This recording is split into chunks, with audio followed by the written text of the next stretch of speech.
King Pandu ruled Hastinapura with wisdom and courage. The kingdom prospered, but destiny had already preparing a challenge that would change the future of the Kuru dynasty forever. Far away, in the kingdom of Kunti, lived Princess Kunti. She was known for her kindness, humility, and unwavering devotion to serving great sages. One day, sage Durvasa arrived at the palace. Known for his short temper, every servant feared making even the smallest mistake. The palace became silent. Unlike everyone else, Princess Kunti welcomed the sage with respect. She served him day and night. Her kindness never changed. Her patience never failed. Durvasa watched Kunti carefully. Not once did she lose her patience. Not once did she complain. The great sage smiled. He had decided to reward her. Sage Durvasa spoke. I grant you a divine mantra and bless you with a child. She had no idea that this gift would change history. Time passed.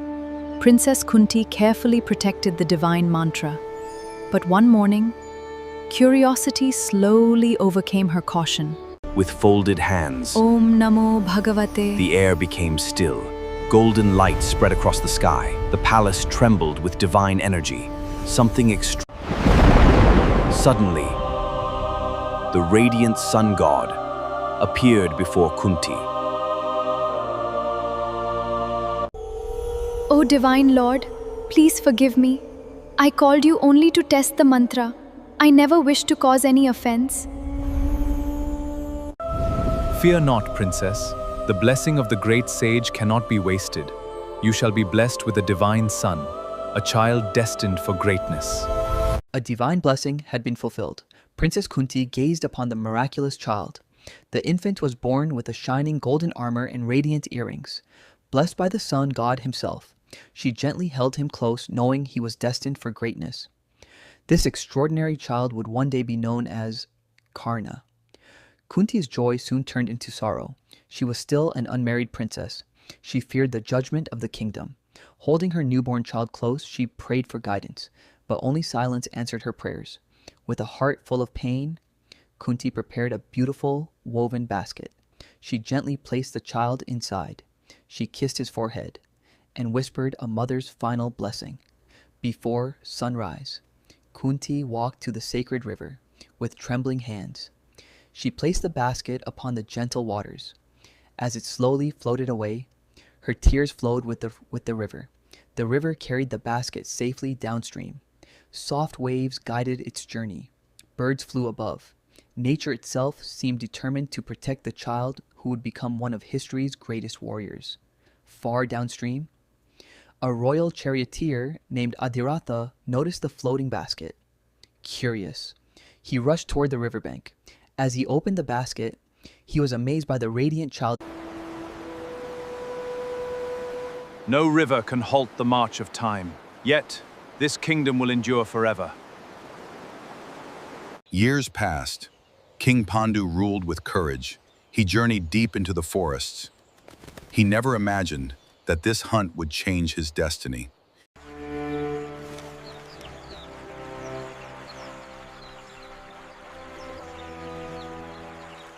Without hesitation, Pandu released his arrow. It flew through the air with incredible speed. The arrow struck its target, but in the very next... Pandu rushed toward the place. To his horror, Sage Kindama and his wife were revealed in the mystical forest.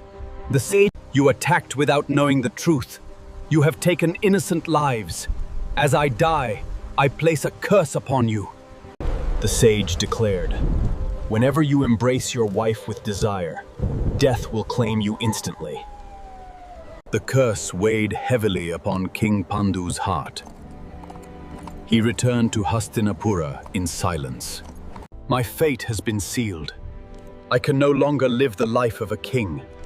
For the good of the kingdom, I renounce the throne. Bhishma stepped forward, his eyes filled with sadness. "My son, your decision is painful, but dharma..." Without hesitation, Queen Kunti stepped beside her husband. "My place is with you, whether in a palace or in the wilderness." The three travelers entered the peaceful Himalayan forests. Far away from royal duties, they built a simple hermitage. I may never become a father. Without children, The Kuru dynasty cannot continue through me.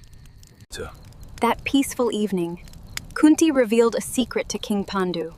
She spoke of the divine blessing given to her years ago. My queen, this blessing is not for us alone. It is for the future of the Kuru dynasty. Use the sacred mantra.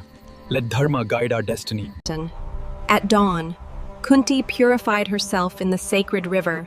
She stood facing the rising sun, closing. From the brilliant light appeared Lord Dharma, the guardian of truth and righteousness. His presence filled the forest with divine peace. Your devotion is pure.